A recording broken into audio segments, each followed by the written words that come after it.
Hello, everyone. Thanks for joining me today. I have something fun I get to show you in this video. I'm here for the Not Too Shabby Shop, and I'm going to show you their April box of the month. So, the Not Too Shabby Shop has a monthly subscription box now.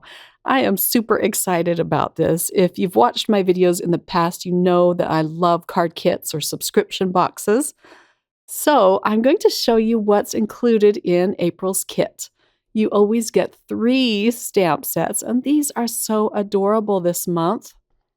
This first set is called Me Time, and this next one is called Time to Relax. Can you kind of guess the theme of this box? It's so fabulous.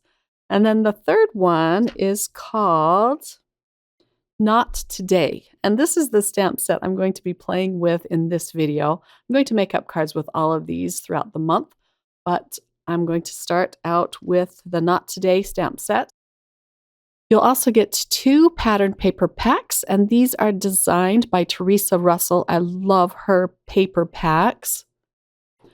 They have a beautiful sheen to them, and they're double-sided. For this first pack, you're going to get 2 of each pattern. This pack of pattern paper is called Lazy Day, and they coordinate perfectly with the stamp sets.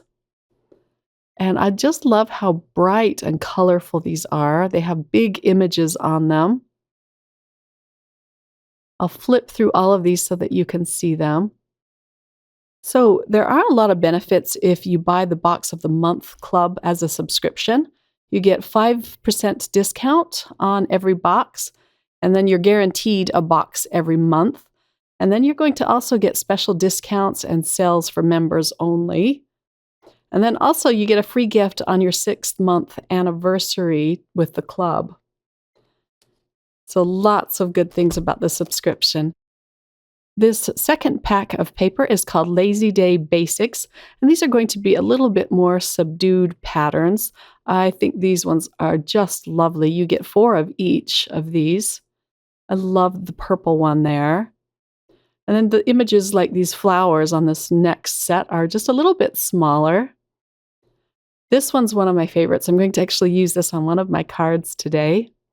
But look at the pretty text block paper on the purple color. This pretty variegated green and pink and purple on the flip side. These are just gorgeous. Okay, so let's get into the die cut shape pack. I'm going to flip through these so I can show you what they look like. I love the bright, springy colors of these, as well as the white border around them, because they help differentiate your die cut shapes from your pattern paper. You get some candles, lots of florals. Also get little teacups, and look at the little couch with the girl on it. These are also some of the same images from the stamp pad, but they're already colored in for you. So if you don't feel like coloring, you can just quickly make up a card using these. Look at the chocolate bars. I love those. Then you get some cookies, cute little stack of cookies. And look at this cute little cat in a towel.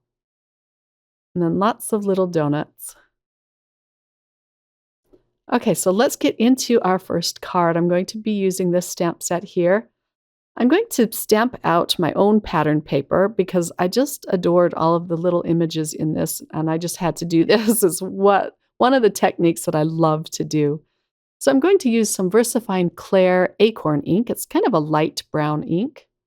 I thought that would go perfect with kind of the chocolate theme that I'm going for on this card.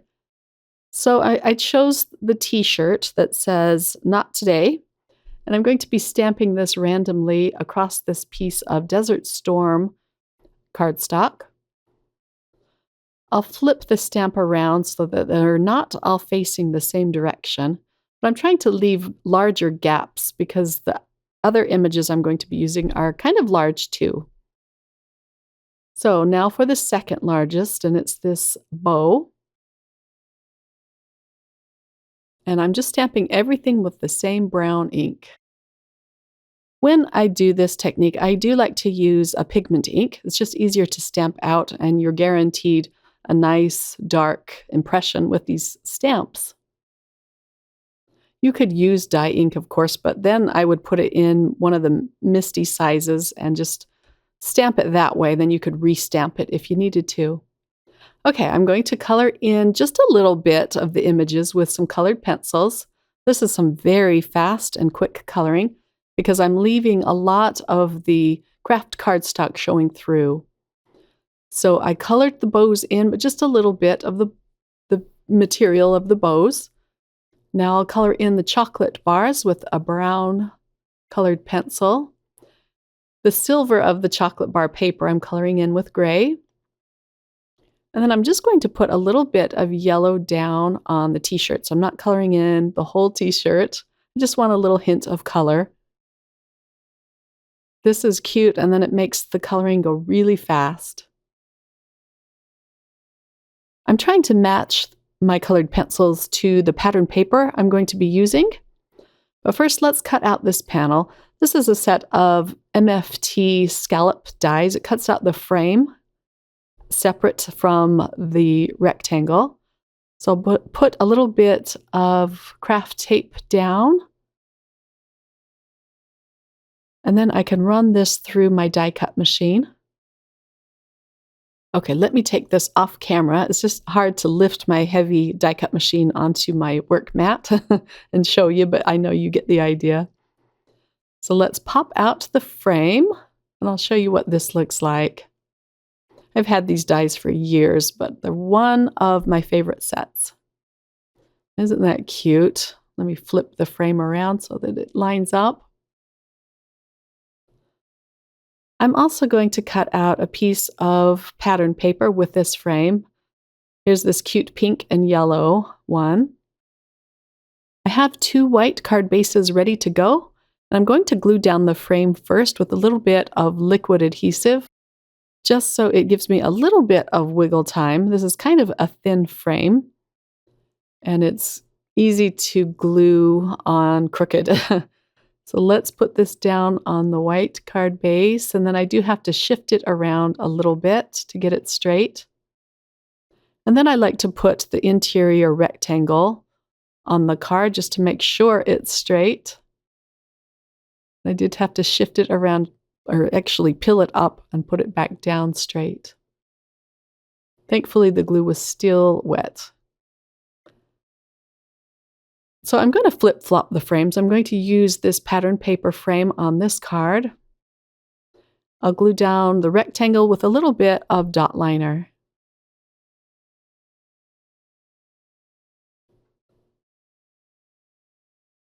And then this card panel is ready to go. I'm going to get the second panel ready next, and I'll glue the frame down with more liquid adhesive. I actually end up covering this frame with some purple pattern paper. I just thought it needed a little more pop of color. I mean, it looks cute, but I just wanted to have a little bit of purple on this card panel. So we'll pop the frame inside just to make sure I got the frame on straight. And then I'll adhere it down with some more dot liner.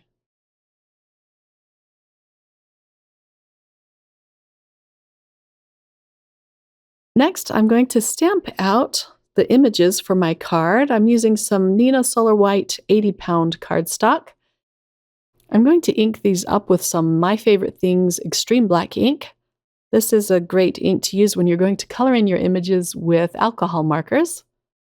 So I'll pull out some Copic markers, and I do end up coloring these in off camera just for the sake of time. But I wanted to show you how cute these stamp out. So I'm going to stamp out the girl and the cute chair. I had so much fun coloring that in. I'm going to stamp out the bow, the phone, the chocolate bar, and the socks. I do stamp this up several times just to build up the color or the darkness of the lines. And these stamps are fun because they have nice thick lines to them.